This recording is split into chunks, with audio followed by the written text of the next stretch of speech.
اسرائیل اور فلسطین کے بیچ میں جو لڑائی چل رہی ہے، اس وقت کا سب سے بڑا کوشچن یہ ہے کہ اس میں مسلمانوں کو کیا کرنا چاہیے۔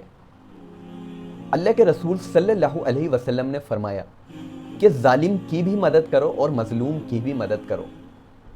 صحابی نے معلوم کرا، اللہ کے رسول یہ تو سمجھ میں آتا ہے کہ مظلوم کی مدد کرنی چاہیے، لیکن یہ سمجھ نہیں آتا کہ ظالم کی مدد کیسے کرنی چاہیے۔ اللہ کے رسول نے فرمایا اسے ظلم سے روک دو، یہی اس کی مدد ہے۔ اس وقت کچھ ظالم لوگ کچھ نہتے مسلمانوں پر ظلم کرنے پر تلے ہوئے ہیں، اور سرزمین فلسطین، سرزمین قدس سے مسلمانوں کا ایک جذباتی اور ایمانی تعلق ہے، کیونکہ اس سرزمین پر انبیاء علیہ الصلاۃ والسلام پیدا ہوئے تھے۔ یہ انبیاء کا وطن ہے۔ سب سے پہلے اللہ کے رسول صلی اللہ علیہ وسلم نے جو معراج کا سفر کرا تھا، تو آپ صلی اللہ علیہ وسلم کی سب سے پہلی منزل یہی وطن تھا، مسجد اقصیٰ تھی۔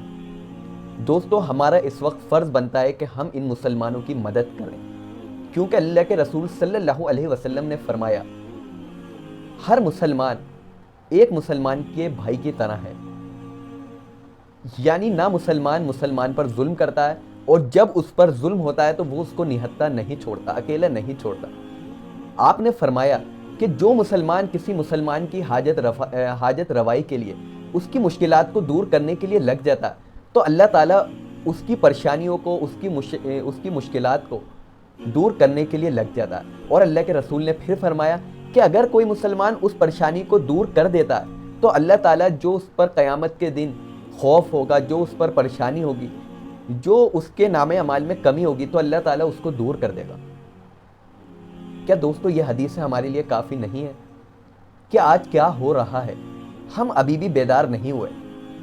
ابھی بھی میں دیکھ رہا ہوں کہ اکثر مسلمان غافل ہیں، وہ ورلڈ کپ دیکھنے میں بزی ہیں، مساجد ویسے نہیں بھری، اور ہم ان مسلمانوں کے لیے دعا کر رہے ہیں، ان مجاہدین کے لیے دعا کر رہے ہیں۔ ہماری دعائیں قبول جب تک نہیں ہوں گی، جب تک ہم ان اعمال پر پیرا نہیں ہوں گے جو اللہ کے رسول ہمیں سکھا کر گئے۔ اللہ کے رسول صلی اللہ علیہ وسلم نے فرمایا پوری امت مسلمہ ایک اعضا کی طرح ہے، ایک باڈی کی طرح ہے۔ اگر عالم اسلام کے مسلمانوں کو کچھ تکلیف پہنچتی ہے، انہیں کوئی ایذا پہنچاتا ہے، تو پوری امت متاثر ہو جانی چاہیے، پوری امت فکر مند ہو جانی چاہیے کہ ہم ان کی کیسے مدد کریں۔ اور ان کے لیے یہ نہیں کہ جیسا کہ میں نے دیکھا کہ کچھ اسرائیلی یہودی اپنے ملک میں واپس آ رہے ہیں کہ ہم اپنے لوگوں کا سپورٹ کریں گے اور ہم فلسطین کے لوگوں سے جنگ کریں گے۔ اس وقت کی مدد یہ ہے کہ ہم سوشل میڈیا کے ذریعے اویئر رہیں اور فلسطین کے لوگوں کا ساتھ دیں، ان کی تائید کریں، انہیں بیک اپ سپورٹ دیں۔ اور سپورٹ ہم کیسے دیں گے؟ کہ ہم ان کے لیے #فری فلسطین یوز کریں، ریلیز مسجد اقصیٰ یوز کریں۔ اور یہ ایسے ہوگا جیسے کہ ہم اس وقت غفلت میں چل رہے ہیں۔ تو ہم اس سرزمین کی اس لیے حمایت کر رہے ہیں، ان فلسطینی لوگوں کی اس لیے حمایت کر رہے ہیں کیونکہ ہر مظلوم کی مدد کرنے کا حکم اللہ کے رسول نے دیا ہے، اور ہر ظالم کی مدد کرنا بھی سنت ہے۔ اور ظالم کی مدد کیا ہے؟ کہ ہم اسے ظلم سے روک دیں۔ جس کے پاس جتنی طاقت ہے، جس کے پاس جو اثاثہ ہے، وہ ہم استعمال کریں۔ اس وقت ہر کسی کے پاس اثاثہ سوشل میڈیا ہے، اور یہ ہے کہ ہم فکر مند ہو جائیں، ان کے لیے دعائیں کریں، مسجدوں کو آباد کریں۔ لوگوں کو پتہ لگنا چاہیے کہ ایک مسلمان پر اگر ظلم ہوتا ہے تو عالم اسلام کے مسلمان اس کے لیے کھڑے ہو جاتے ہیں۔ یہ نہیں کہ ہم خوشی میں زندگی گزاریں۔ اب بھی میں کچھ بڑے لوگوں کی ویڈیوز دیکھ رہا ہوں، وہ مزے سے ویڈیو ڈال رہے ہیں۔ کچھ مسلمانوں کے سٹیٹس دیکھ رہا ہوں، وہ ورلڈ کپ میچز دیکھنے جا رہے ہیں۔ اس وقت ہمیں ایک ہو جانا چاہیے، ایک ہو مسلم حرم کی پاسبانی کے لیے۔ اگر ہم ایک نہیں ہو رہے، ہم متحد نہیں ہو رہے، تو سمجھ لیجئے کہ جو ظلم اسرائیل فلسطینی مسلمانوں کے ساتھ کر رہا ہے، تو ہم بھی اس میں شامل ہیں۔ اللہ کے رسول صلی اللہ علیہ وسلم نے فرمایا ایک جگہ گناہ ہو رہا ہے، ایک جگہ ظلم ہو رہا ہے، لیکن کچھ مسلمان وہاں پر موجود نہیں ہیں، کچھ انسان وہاں پر موجود نہیں ہیں، لیکن وہ انسان اس ظلم کی، اس گناہ کی حمایت کر رہے ہیں، اس پر خوش ہو رہے ہیں، تو وہ مسلمان بھی اس میں برابر کے شریک ہیں۔ اور اللہ کے رسول نے دوسری بات فرمائی، کسی جگہ پر ظلم ہو رہا ہے، کسی جگہ پر گناہ ہو رہا ہے، لیکن کچھ لوگ وہاں پر موجود نہیں ہیں، لیکن وہ اس گناہ پر ندامت کر رہے ہیں اور افسوس کر رہے ہیں، اور